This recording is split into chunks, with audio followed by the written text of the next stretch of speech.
Judas, capítulo 1, nós vamos ler os versículos 3 a 7, assim diz a palavra do Senhor.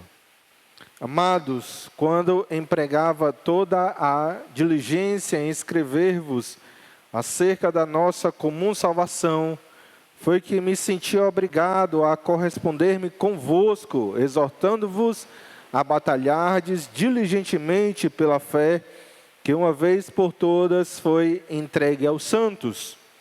Pois certos indivíduos se introduziram com dissimulação, os quais, desde muito, foram antecipadamente pronunciados para esta condenação. Homens ímpios, que transformam em libertinagem a graça de nosso Deus e negam o nosso único, soberano e Senhor Jesus Cristo. Quero, pois, lembrar-vos, embora já estejais cientes de tudo uma vez por todas, que o Senhor, tendo libertado um povo, retirando da terra do Egito, destruiu depois os que não creram. Atenção ao versículo 6. E a anjos, os quais não guardaram o seu estado original, mas abandonaram o seu próprio domicílio, ele tem guardado sob trevas, em algemas eternas para o juízo do grande dia. Como Sodoma e Gomorra e as demais cidades circunvizinhas, que, havendo-se entregado à prostituição, como aqueles, seguindo após outra carne, são postas para exemplo do fogo eterno, sofrendo punição. Amém. Palavra do Senhor. Queridos irmãos, nós hoje daremos continuidade ao nosso tema, os riscos da apostasia. Os riscos da apostasia. E à luz de Judas 1, versículo 6, que será o foco da nossa mensagem de hoje, nós, de fato, prosseguiremos com a segunda parte deste assunto. Amém? A segunda parte do nosso assunto. Entenda inicialmente a relevância e a urgência da carta de Judas para a igreja evangélica brasileira em nossos dias. Entenda, irmãos, é extremamente preocupante a situação em termos gerais das nossas igrejas. É extremamente preocupante, irmãos, porque dia após dia, os nossos púlpitos, de fato, estão sendo ocupados não por pessoas que foram chamadas, verdadeiramente chamadas por Deus, para esse honroso ministério de pregar fielmente a sua palavra. Os nossos púlpitos, em termos gerais, não estão mais sendo ocupados por pessoas comprometidas com o Evangelho, mas estão, irmãos, infelizmente, sendo ocupados por profissionais da fé, por artistas, por contadores de histórias, por mercadores da fé, vendedores de sonhos e de ilusões. Esse, irmãos, de fato é a situação das igrejas, da igreja evangélica brasileira em termos gerais. Isso é extremamente preocupante. Visivelmente, o método de interpretação bíblica que muitos pastores têm utilizado, isso é bastante visível, é este, não é mais este, melhor dizendo, o que Deus quer dizer, ou o que Deus tem para dizer através dessa passagem bíblica. Mas o método de interpretação, irmãos, utilizado por muitos pastores é o seguinte: o que o meu público gostaria de ouvir através desse texto. O foco não é mais o Senhor, o foco não é mais a glória de Deus, o foco é o homem. O foco, irmãos, é satisfazer os anseios das pessoas, do público.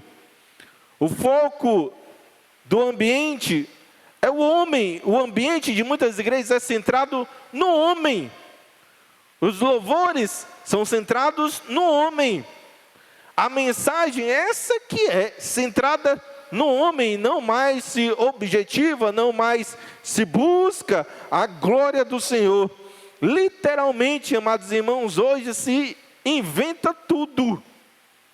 E quando eu digo se inventa tudo, é porque a liturgia em muitas igrejas não é mais regida pelo padrão da palavra de Deus. É fruto da imaginação dos seus líderes, das pessoas que dirigem esses lugares. Os louvores são voltados para aquilo que as pessoas querem ouvir.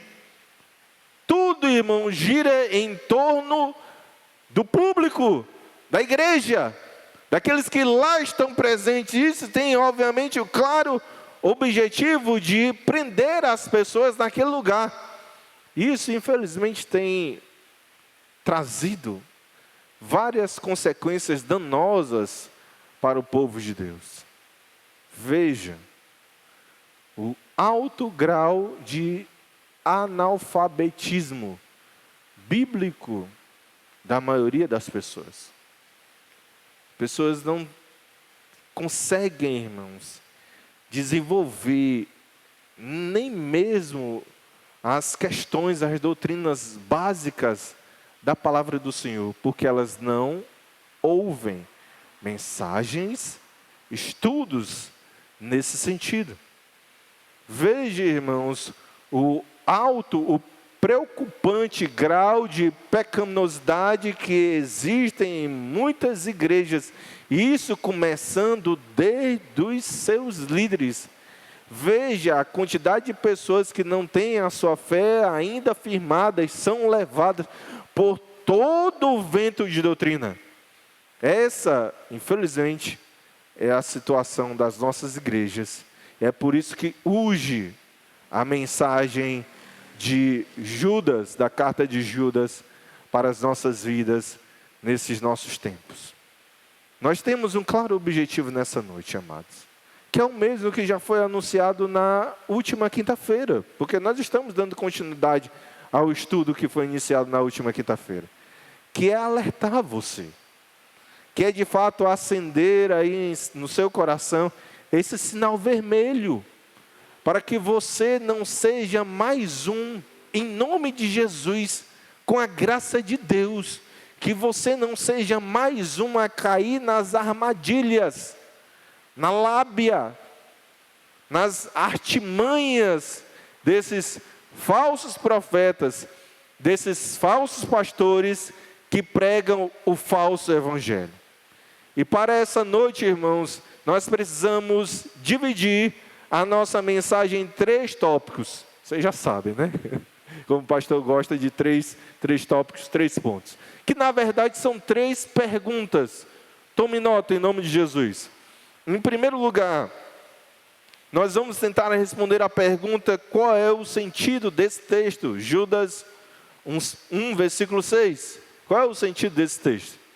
Em segundo lugar, o meu desejo é tentar responder para vocês qual é a mensagem do texto. Primeiro, sentido. Depois a mensagem. E finalmente, amados irmãos, é o nosso interesse responder à pergunta: qual é a aplicação de Judas 1,6 para as nossas vidas?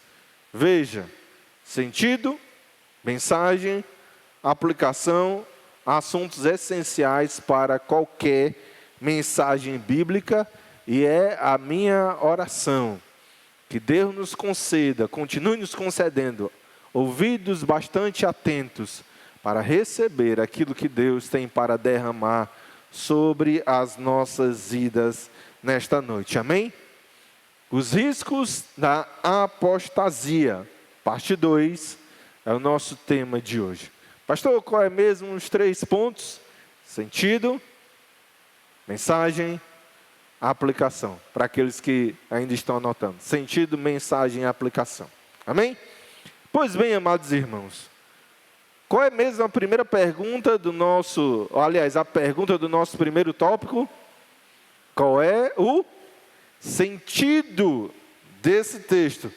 Quando nós estudamos Judas 1,6, nós temos logo de cara um grande desafio para ser superado. De cara nós temos aqui, irmãos, um grande desafio, que é tentar aí entender qual é o significado dessa passagem. Como nós estamos aí no culto, ou num culto de doutrina, há contexto e há espaço para esse tipo de abordagem, ok? Então, irmãos, olhando aí para o texto bíblico, perceba que o autor sagrado, o autor inspirado por Deus, fala aqui de anjos. Eu estou me referindo a Judas 1,6 novamente. Ele fala aqui de anjos que não guardaram o seu estado original, mas abandonaram o seu próprio domicílio. E nós inicialmente precisamos analisar isto. O que é que Judas está falando aqui? Qual é o erro? Qual é o pecado que Judas está apontando nessa passagem? Pecado este, falha esta, que os anjos cometeram, ok? Então, amados irmãos, eu preciso dizer para vocês que este é um assunto de bastante divergência entre os estudiosos e comentaristas bíblicos. Mas pense aí numa divergência grande que existe em volta desse texto. E eu preciso também lhes dizer que, apesar de quem pensa diferente, ou melhor dizendo, aqueles que pensam diferente, nós não consideramos essas pessoas hereges e nem podemos. Não podemos considerá-las não cristãs, muito longe disso. Judas 1,6 não é um assunto fundamental da fé cristã. E quem discorda da nossa maneira de entender esse texto, está tranquilo, irmãos. A gente só vai pensar diferente. Mas é cristão, é irmão, nós consideramos salvo em Cristo Jesus, apesar da nossa divergência de entendimento. Entretanto, aqui existem dois grupos de intérpretes que vão dar a sua própria compreensão, o seu próprio entendimento para, novamente, Judas 1,6. Dois grupos. E o primeiro grupo, irmão, de comentaristas diz, anote isso, o primeiro grupo de comentaristas diz que o pecado dos anjos, que Judas fala aqui no versículo 6, se refere, faz alusão àquilo que está narrado em Gênesis, capítulo 6, versículos 1 a 6. Eu vou pedir para vocês abrirem, já se adiantem, tá? Gênesis, capítulo 6, versículos 1 a 6. E para deixar bem claro, não é esse o entendimento do pastor de vocês, tá? Mas nós precisamos analisar a interpretação que esse primeiro grupo dá a esse texto. Gênesis 6, versículos 1 a 6. Deu tempo de abrir? Amém? Vamos ler juntos. Gênesis 6, versículos 1 a 6. Se não deu tempo de abrir, acompanhe comigo. O pastor vai ler, você acompanha comigo, ok? Diz assim: como se foram multiplicando os homens na terra, e lhe nasceram filhas. Vendo os filhos de Deus, destaque essa expressão, filhos de Deus, que as filhas dos homens eram formosas, tomaram para si mulheres, as que dentre todas mais lhes agradaram. Então disse o Senhor: o meu espírito não agirá para sempre num homem, pois este é carnal, e os seus dias serão 120 anos. Ora, naquele tempo havia gigantes na terra, e também depois, quando os filhos de Deus possuíram as filhas dos homens, as quais lhe nasceram filhos, estes eram valentes, varões de renome na antiguidade. Viu o Senhor que a maldade do homem se havia multiplicado na terra, e que era continuamente mal todo o desígnio do seu coração. Então se arrependeram o Senhor de ter feito o homem na terra, e isso lhe pesou no coração apenas até aí. Se vocês olharam ou olharem no entorno dessa passagem, ou se vocês já conhecem essa história, sabem que que o texto que nós acabamos de ler faz parte da narrativa do dilúvio. Todo mundo sabe disso, né? O texto que nós acabamos de ler inicia, na verdade, a narrativa do dilúvio. E como muito provavelmente nós iremos pregar em alguns capítulos de Gênesis até o final do ano, o pastor já está dando spoiler aqui, aquilo que a gente vai fazer até o final do ano. Como muito provavelmente nós vamos pregar em alguns capítulos de Gênesis até o final do ano, eu aqui vou me ater ao que nos interessa para essa noite, ok? Olhando aí para o versículo 2, nós vemos Moisés fazendo uma denúncia. Ele escreve, que os filhos de Deus, aquela expressão que eu pedi para você destacar, se ainda não destacou, destaque. Os filhos de Deus viram que as filhas dos homens eram formosas e tomaram para si destas mulheres, das quais as que mais lhes agradaram. Então, amados irmãos, o primeiro grupo de comentaristas entende que, de fato, o pecado dos anjos, denunciado em Judas 1:6, está relatado aqui em Gênesis 6:2. Eu já disse para vocês que não é assim que eu entendo, certo? A gente está analisando como esse primeiro grupo de comentaristas entende lá aquele texto de Judas.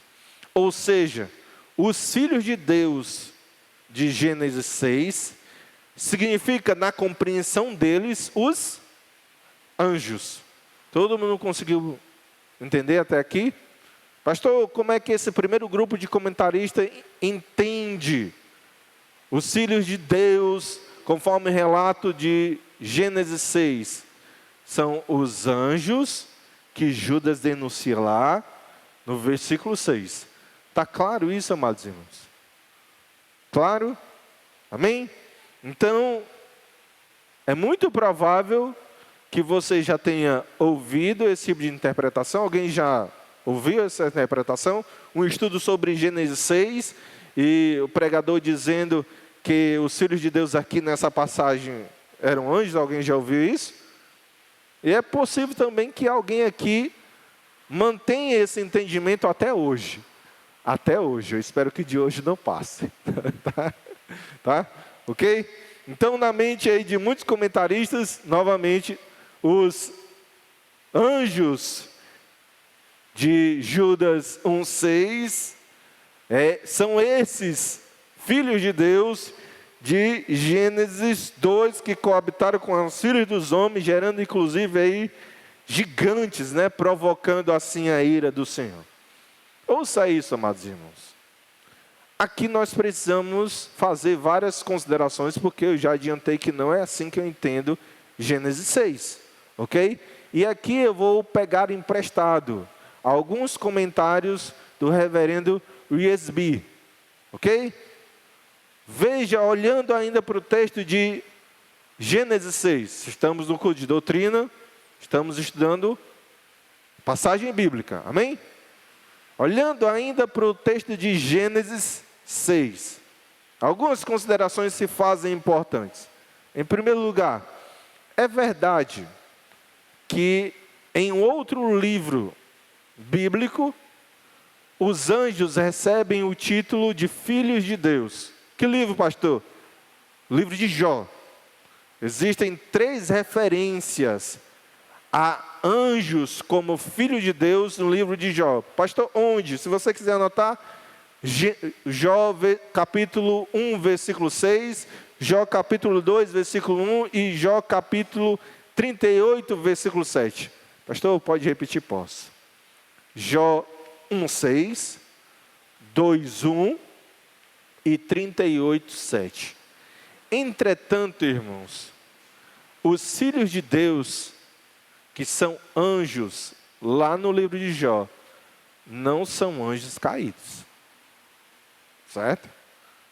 Ou seja, quando na Bíblia os anjos recebem o título de filhos de Deus, estes não são anjos caídos.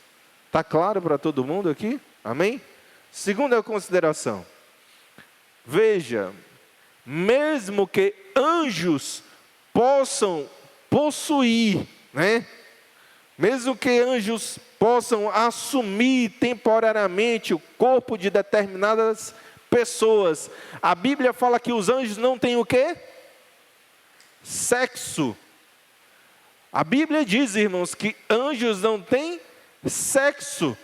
E para nós seria bastante complicado entender e explicar como é que seres que não têm sexo poderiam nutrir dentro de si esse desejo sexual, mesmo que sejam pelas mulheres mais bonitas da terra.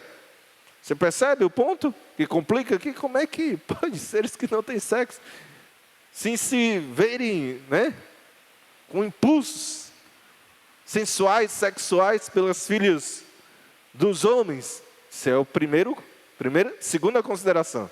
Em terceiro lugar, irmãos, o texto de Gênesis 6, ainda a gente está em Gênesis 6, diz claramente que Deus enviou o dilúvio por aquilo que o homem fez e não por aquilo que os anjos fizeram. Você percebe isso, amém? O texto, irmão, de Gênesis 6 diz que Deus se arrependeu de ter feito quem? O homem e não os anjos.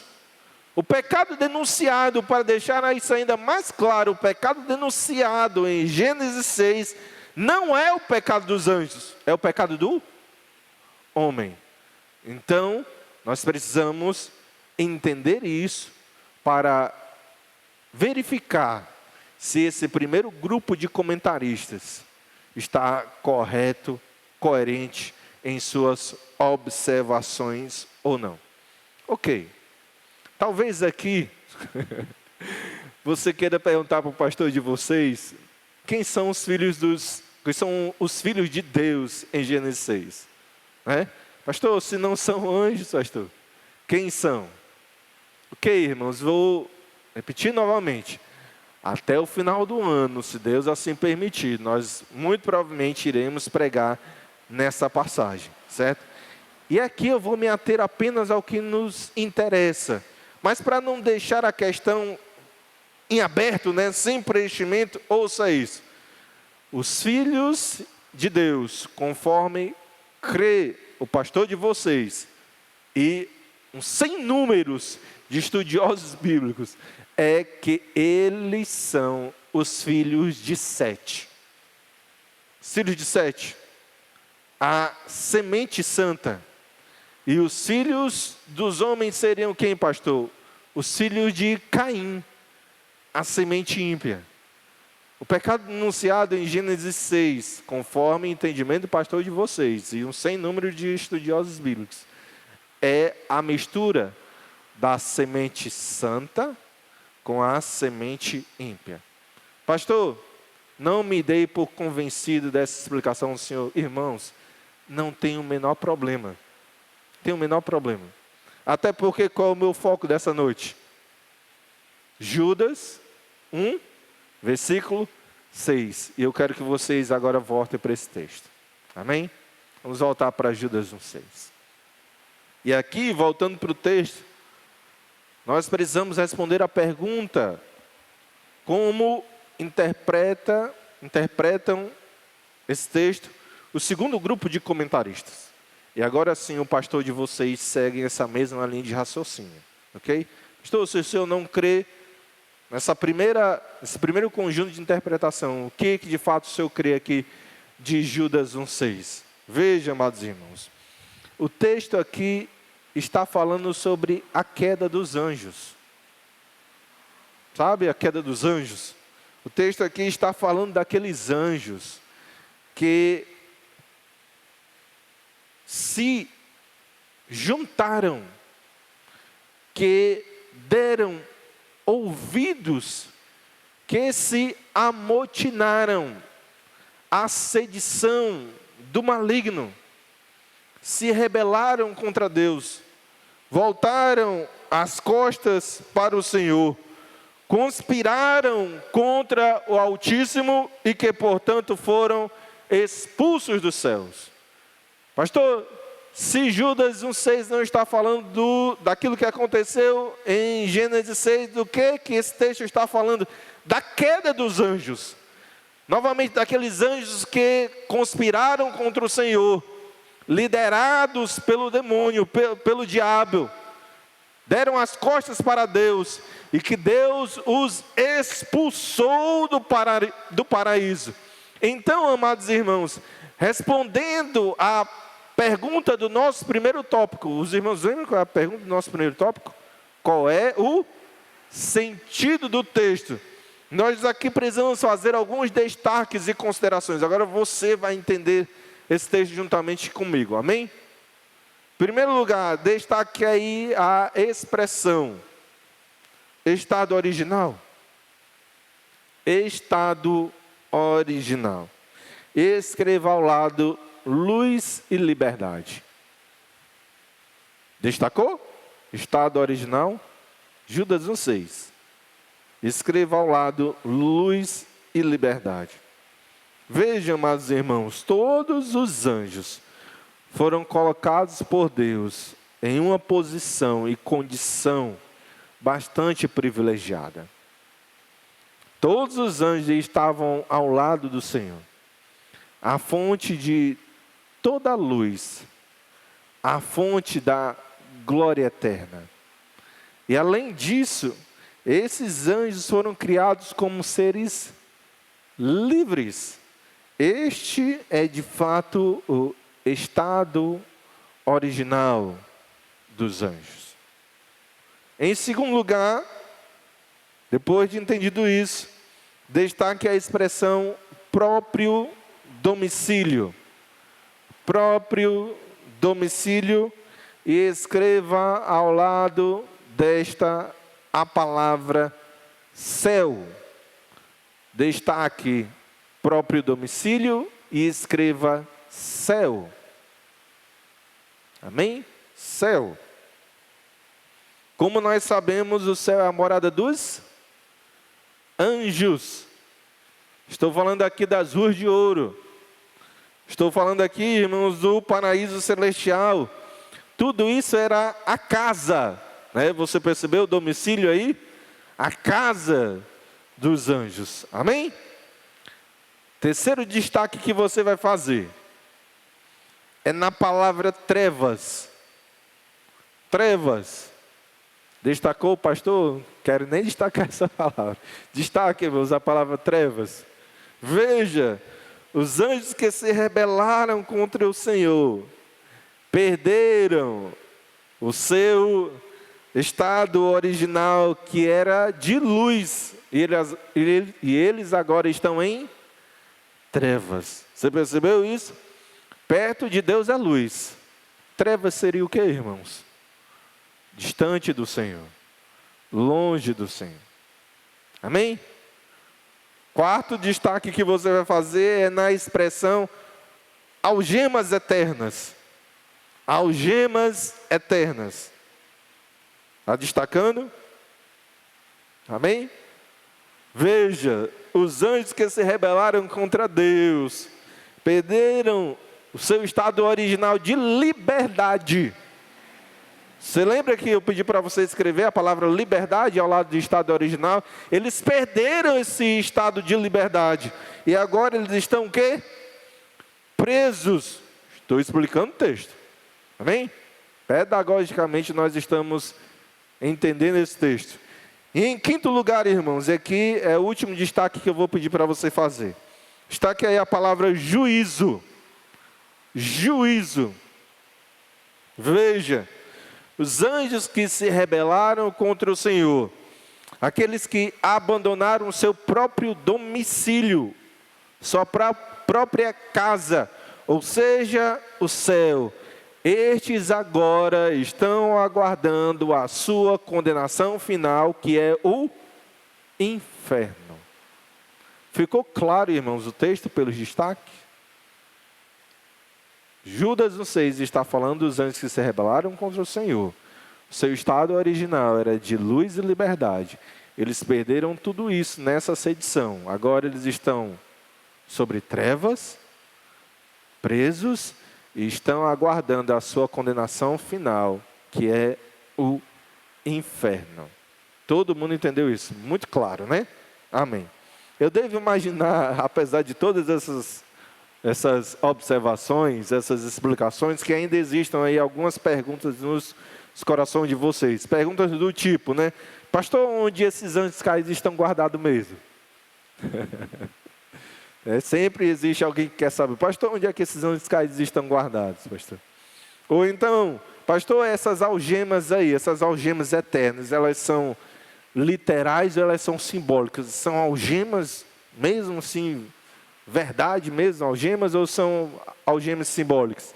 Ou então, pastor, é verdade, eu vi falar, pastor, que os anjos que estão presos, que ora estão presos, são aqueles anjos mais fortes, né? Os anjos caídos mais fortes, mais poderosos, portanto, os anjos mais perigosos. É verdade isso mesmo, pastor? Veja, amados irmãos, essas não são perguntas com as quais Judas se preocupa. Você percebe que Judas não tem o menor interesse de responder esse tipo de questionamento, que por vezes nasce na mente, nos corações de muitos daqueles que estudam essa passagem. Não é essa a preocupação de Judas. E como nós novamente vamos pregar sobre o texto de Gênesis 6, em um outro momento, também vai ter muitas coisas que nós não vamos falar aqui. Não é a nossa preocupação. A nossa preocupação é a preocupação de Judas, amados. É identificar qual é o pecado que ele denuncia aqui no texto. Isso nós já vimos, que é a rebelião dos demônios, liderados por Satanás. E também, irmãos, identificar quais são as consequências dessa rebelião. E nós já vimos isso. Eles perderam seu estado original e eles estão aguardando, sem liberdade, a sua condenação final. Esse é o foco de Judas e este é o sentido desse texto. Essa é a nossa primeira preocupação. Acabamos de encerrar o nosso primeiro tópico. Ufa, quase que não deu, hein? Quase que a gente não sai disso. Então, irmãos, agora, prosseguindo a nossa mensagem, o nosso segundo tópico, qual é mesmo, hein? Qual é a pergunta do nosso segundo tópico? Qual é a mensagem do texto? Qual é, pastor, a mensagem desse texto? Depois que nós entendemos tudo isso, o que é que esse texto quer falar, ou tem para falar para as nossas vidas, para os nossos corações, hoje, aqui e agora? Entenda isso, meus amados irmãos. Diferente do sentido do texto, a mensagem deste é muito mais fácil de nós observarmos. É muito mais simples de nós entendermos. Amém? Veja, nós precisamos inicialmente nos lembrar do contexto de Judas 1. Depois que Judas abre essa carta, nos versículos 1 e 2, ele começa a direcionar a sua atenção para aquilo que é o seu foco ao escrever essa passagem, que é denunciar e combater os falsos profetas que estão pregando o falso evangelho. Judas se volta, irmãos, para esta preocupação. Judas, irmãos, aqui verdadeiramente está falando sobre o tipo de condenação que aguardam todos eles, falsos profetas, falsos pastores, falsos mestres, pregadores do falso evangelho, vendedores de sonhos e ilusões, mercadores da fé. É isso, irmãos, que Judas está abordando aqui. E ele faz isso através de 3 exemplos. O primeiro exemplo está no versículo 5. Nós pregamos isso na quinta-feira passada. No versículo 5, Judas responde, através do exemplo de Israel, qual é o tipo de condenação que será derramada sobre os falsos profetas. E aí, usando, irmãos, mais uma vez, o exemplo de Israel, conforme o registro de Números. Quais são os capítulos de Números, hein? 13 e 14. Eu pedi para você anotar isso.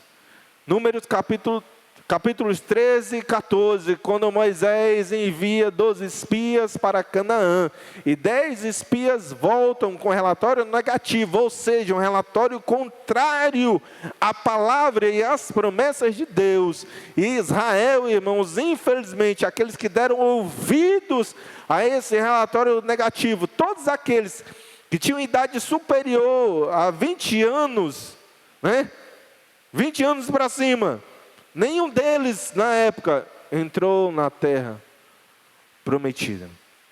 E olhando para o versículo 5, nós temos aqui, irmãos, um alerta muito grande. Um alerta, irmãos, que deveria pulsar aí em nossos corações. Não será condenado apenas os pregadores do falso evangelho. Pregadores e ouvintes igualmente não entrarão na Canaã celeste. Você percebe isso? Amém?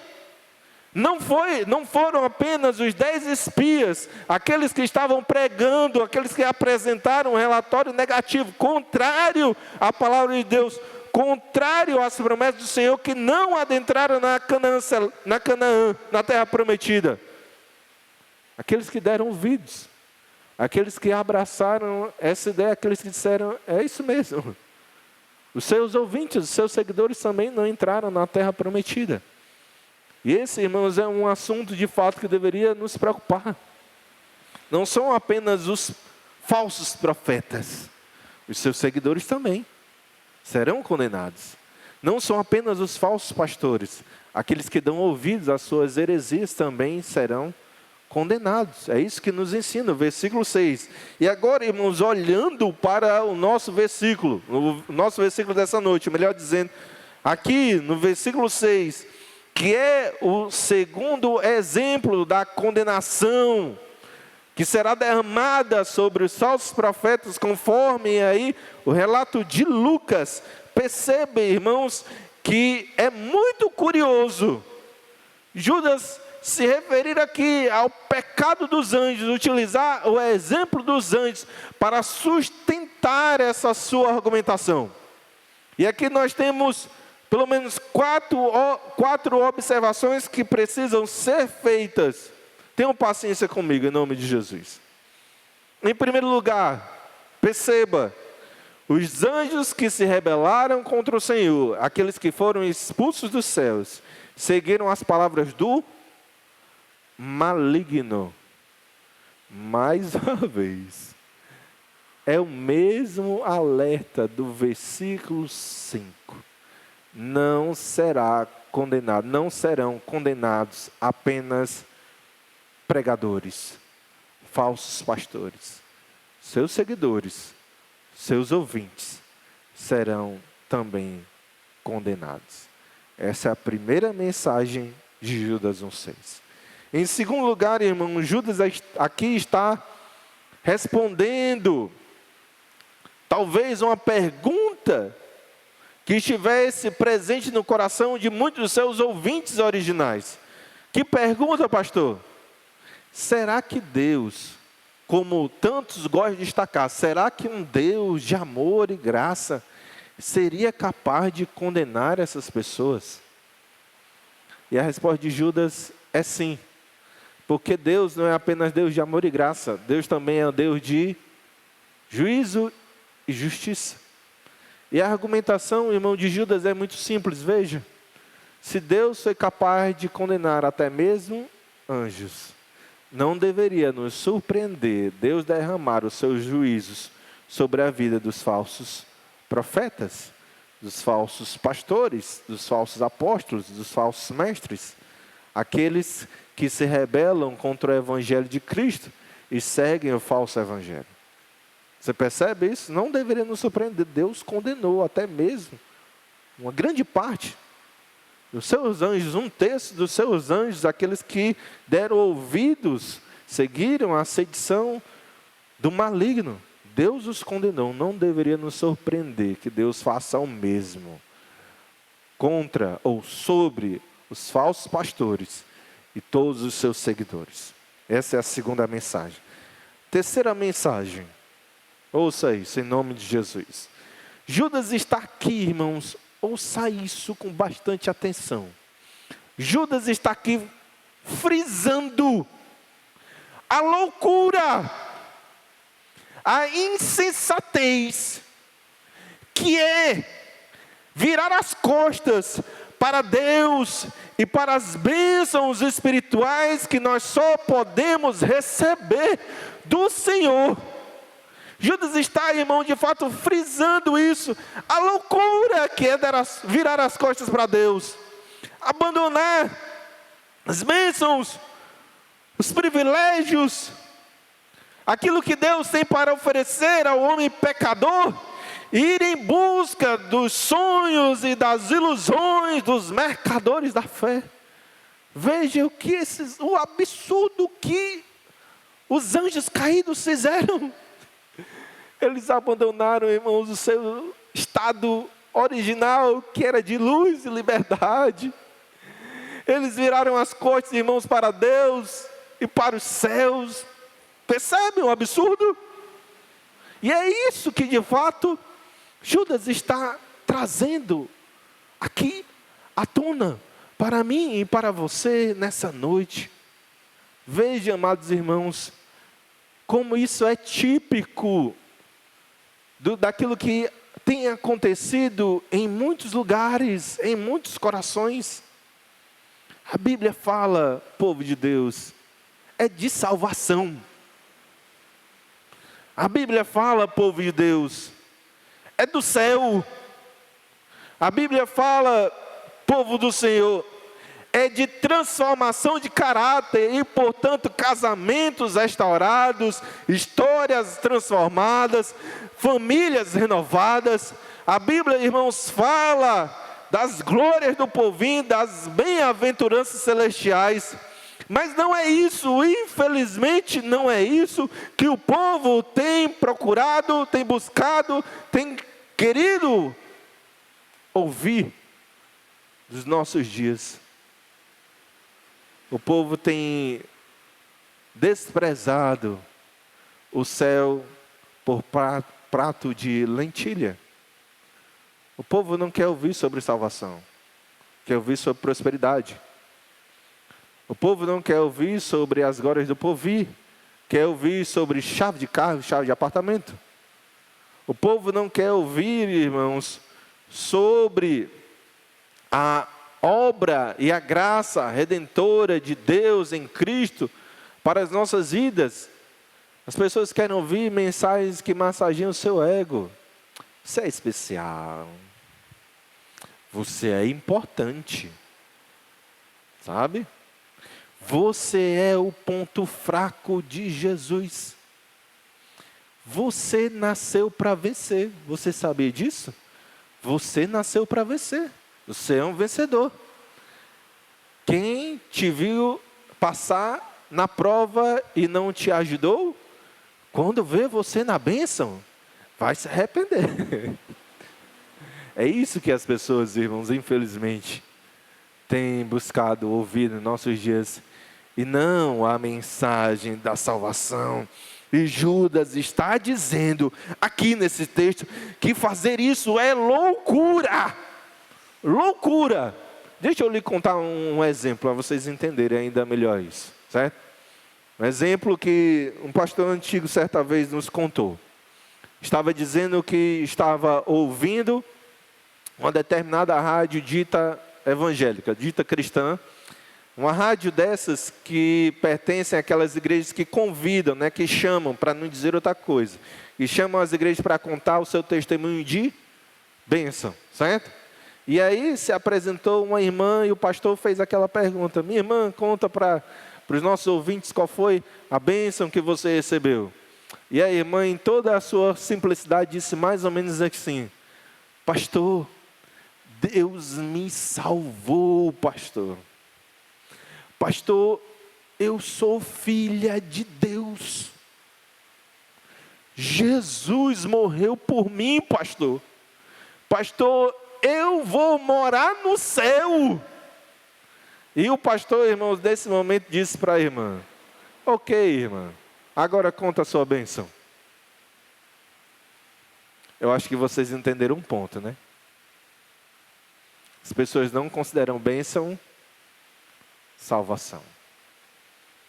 As pessoas, mais uma vez, estão mais preocupadas em ouvir falar sobre bênçãos temporais, sobre bênçãos materiais, sobre curas, né? Milagres no aqui e agora. A mensagem da salvação, os céus, eles desprezam.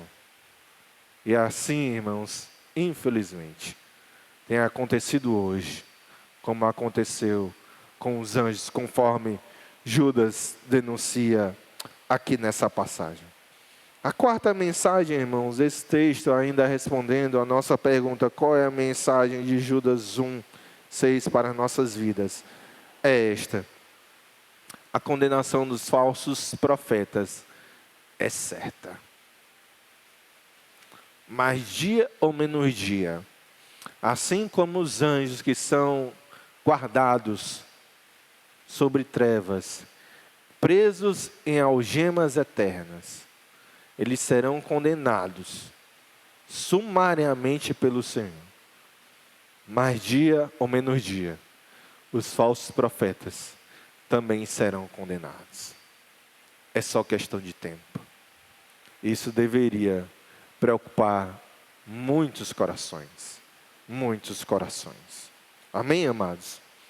Pois bem, nós conseguimos até aqui responder as nossas duas primeiras perguntas. Em primeiro lugar, qual é o sentido desse texto? Em segundo lugar, qual é a mensagem de Judas 1:6? E nós temos uma última questão para respondermos nessa noite. Você anotou a última pergunta? Qual é mesmo?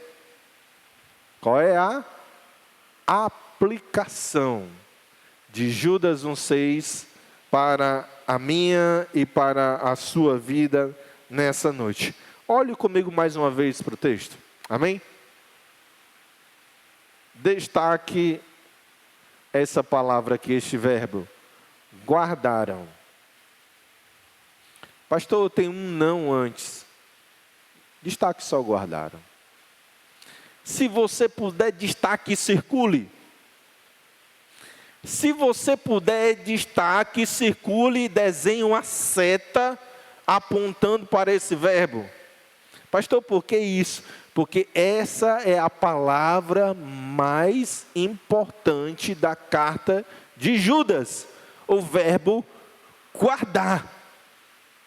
Foi isso que os anjos não fizeram.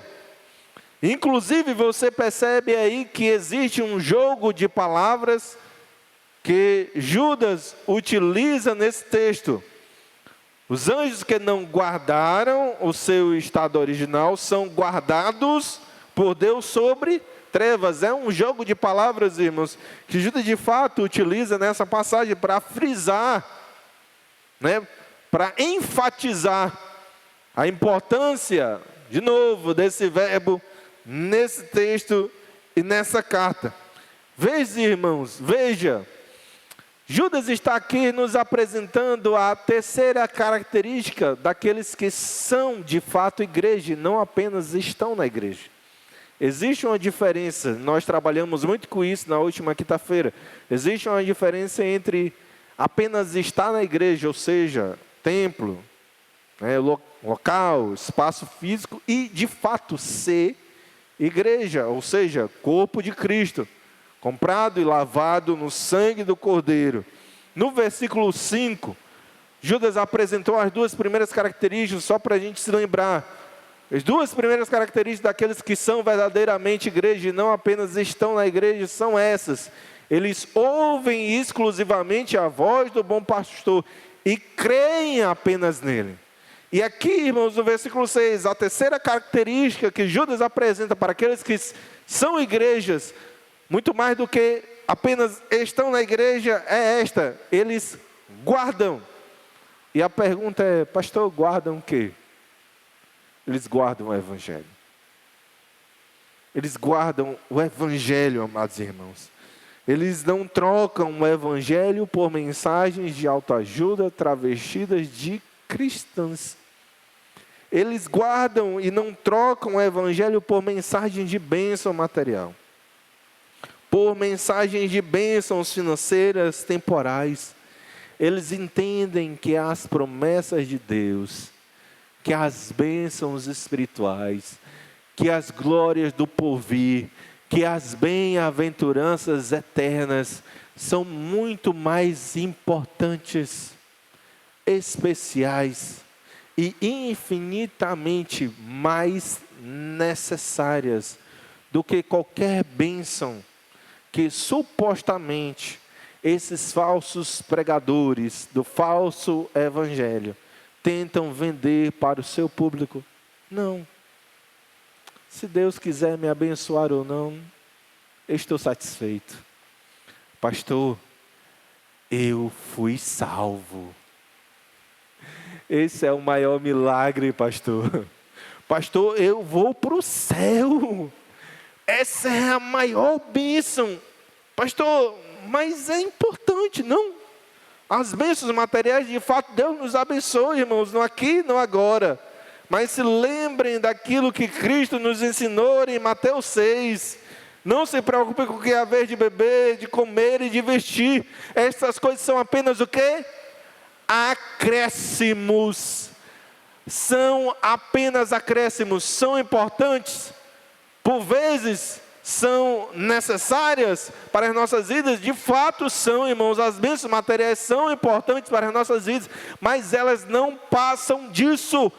Acréscimos.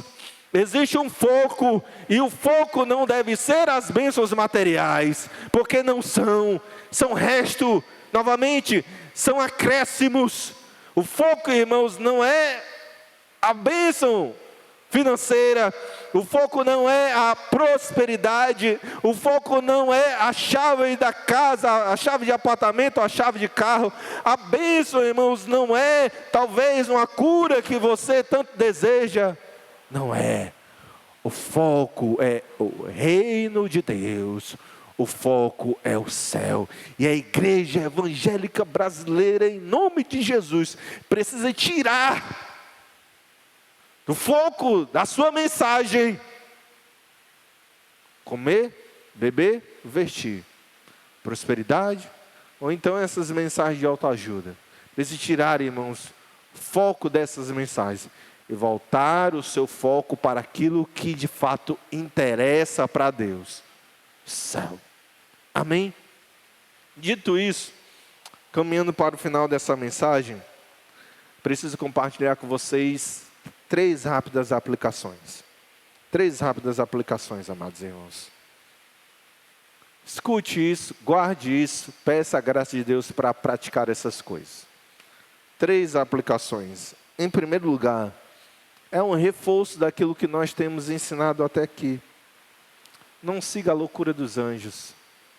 Abandonar, irmãos, os céus, virar as costas para o céu para seguir a sedição, o evangelho do maligno. Não faça isso, isso é loucura. Isso é loucura. A maior bênção é salvação. O maior milagre é salvação. A maior cura é salvação. Aquilo que nós mais precisamos, irmãos, é salvação. Amém? Segundo lugar, segunda aplicação. E essa é para você que é ovelha do Senhor. Essa é para você que irá ouvir essa mensagem.